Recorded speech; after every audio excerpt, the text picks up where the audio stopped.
अस्सलाम वालेकुम, आप देख रहे हैं उर्दू पॉइंट। मेरा नाम दानिश हुसैन। इस वक्त चंदा किला गुजरावाला में हम मौजूद हैं।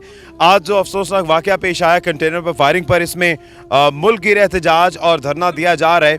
यहाँ चंदा किला पे भी तमाम गुजरावाला के जो लोग हैं जो परसों और कल बड़ी खुशियाँ मना रहे थे, क्योंकि खान साहब इसी चंदा किला से सामने से गुजर के गए थे और वालिहाना इस्तकबाल किया। लेकिन आज जो अफसोसनाक वाक़या रोनमा हुआ है उस पर तमाम लोग सरापा एहतजाज हैं और यहाँ पर धरना दिए हुए हैं। और इनका ये कहना है कि जब तक खान साहब हमें खुद नहीं कहेंगे हटने का, हम तब तक नहीं हटेंगे, या जो लोग उन मोहरों के पीछे थे उनको बेनकाब नहीं किया जाता, तब तक हम यहीं पर मौजूद हैं। कुछ मकामी लोगों से जानते हैं जो यहाँ पर धरना भी दे रहे हैं और मकामी पीटीआई की लीडरशिप भी साथ ही मौजूद है। मुतालबात क्या है? जाहिर है पूरी कौम को एक दुख है कि गलती हुई है, तो खुदा का शुक्र है कि बड़ा नुकसान नहीं हुआ। अल्लाह ताला का बड़ा लाख लाख शुक्र है, अल्हम्दुलिल्लाह। अल्लाह ताला का जितना शुक्र अदा करें कम है। अल्लाह रब्बुल इज़्ज़त ने खान साहब को नई ज़िंदगी तंदुरुस्ती दी है और खान साहब का जज्बा जवान है। हम उनके साथ हैं। जब तक हमारी मेंबरशिप और हमारे जितनी क़यादत है वो हमें हुक्म नहीं करेगी, हम यहाँ से उठेंगे नहीं। हम अपना पूरी इत्मीनान और बड़े कॉन्फिडेंट के साथ हम बैठे हैं, धरना देंगे इंशाअल्लाह ताला। इमरान खान के साथ है, हमारी पूरी पार्टी साथ है, हमारे ये बड़े दोस्त हैं, हम सब इधर बैठे हुए हैं। और इंशाअल्लाह ताला हम दुआ गो हैं कि अल्लाह रब्बुल इज़्ज़त खान साहब को जल्दी जल्दी सेहत दे और ये लॉन्ग मार्च हम जारी रखेंगे। हमें ये जो उन्होंने हमारे साथ जुल्म किया है, जिन लोगों ने ज़्यादती की है, राना सनाउल्लाह को हम ये कहना चाहते हैं कि तुम्हारी ये गिदड़ बगियाँ किसी काम नहीं आएंगी।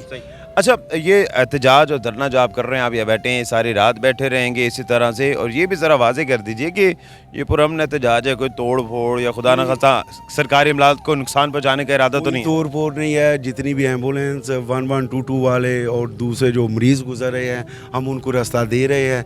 बाकी जो खान साहब ने एक पैगाम दिया है कि राना सनाउल्लाह और शहबाज शरीफ जब तक वो इस्तीफ़ा नहीं देते हम यहीं बैठे रहेंगे इंशाअल्लाह ताला। इस इनकलाब में जो खान साहब का खून गिरा है, ये खून रंग लाएगा। ये वो दौर नहीं है कि किसी को फांसी चढ़ा दो, किसी को गैब कर दो, किसी को फलां कर दो। ये 2022 है, अवाम जाग चुकी है। खान साहब का शऊर आप देख रहे हो। इंशाअल्लाह ताला ये सड़कों पर बैठे रहेंगे और इन चोरों डाकुओं को इनके ईवानों से पकड़ कर घसीट कर हम सड़कों पे लाएंगे और बताएंगे कि शहबाज शरीफ तुमने गलत कहा था जरदारी को कि सड़कों पर घसीटेंगे। अब ये अवाम जो कौम बन चुकी है, ये जो इनकलाब है, ये इनको पकड़ कर ईवानों से और इन सड़कों पर घसीटेंगे। और इंशाअल्लाह ताला हम अपने कायद के साथ चलेंगे। और खान साहब ने वाज़िया कहा है, मैं वज़ीराबाद से फिर दोबारा लॉन्ग मार्च शुरू करूँगा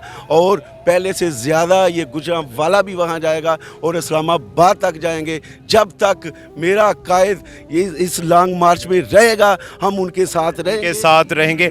आप सर ये ज़रा बताइएगा, अगर खान साहब दोबारा लॉन्ग मार्च की कॉल देते हैं तो ये धरना ख़त्म हो जाएगा, आप लोग वहाँ जाएंगे, अपने घरों को जाएंगे, क्या करेंगे? जी बिल्कुल, जैसा खान साहब हमें हुक्म करेंगे कि लॉन्ग मार्च शुरू करना है तो फिर इंशाल्लाह हम यही धरना जो है ना इस्लामाबाद में जाके देंगे। और इंशाल्लाह खून के आखिरी कतरे तक, अब खान साहब का तो जितना खून इन्होंने बहाना है ना, आज बहा लिया। अल्लाह पाक ने उनको ज़िंदा रखा है, उनको ज़िंदगी दी है, लेकिन मारने वाले ने कमी नहीं की। और इसके पीछे जो भी एलिमेंट है वो साम्राज्यी ताकतों के कहने पे सारा कुछ कर रहे हैं कि इस पाकिस्तान को भी लीबिया, मिस्र या शाम की तरह इस मुल्क को बना दिया जाए कि यहाँ अफरा तफरी फैल जाए, अनारकी फैल जाए, ताकि ये कौम जो है पहले ही बहुत पीछे है, तो आगे बढ़ने की तरक्की के रास्ते इसके बंद कर दिए जाए। तो इंशाल्लाह पाकिस्तान में इमरान खान बहुत उम्मीद की किरण है और इंशाल्लाह इमरान खान साहब इस मुल्क को तरक्की की बुलंदियों पे लेके जाएंगे। और मैं उन कुव्वतों को पैगाम देना चाहता हूँ कि हमारे आज तुम्हारे गिरेबानों तक पहुँच चुके हैं, बस देर सिर्फ इतनी है कि हम इस्लामाबाद तक आ जाएं। इस्लामाबाद तक आ जाएं तो ये लोग यहाँ धरना दे रहे हैं और इनका ये कहना है कि ये पुरअमन एहतजाज जारी रहेगा। अगर खान साहब दोबारा कल इस्लामाबाद की कॉल देते हैं तो ये धरना ख़त्म होगा, वहाँ जाएंगे, लेकिन तब तक ये धरना जारी रहेगा। अपने मेज़बान दानिश हुसैन को इजाज़त दीजिए। अल्लाह निगहबान।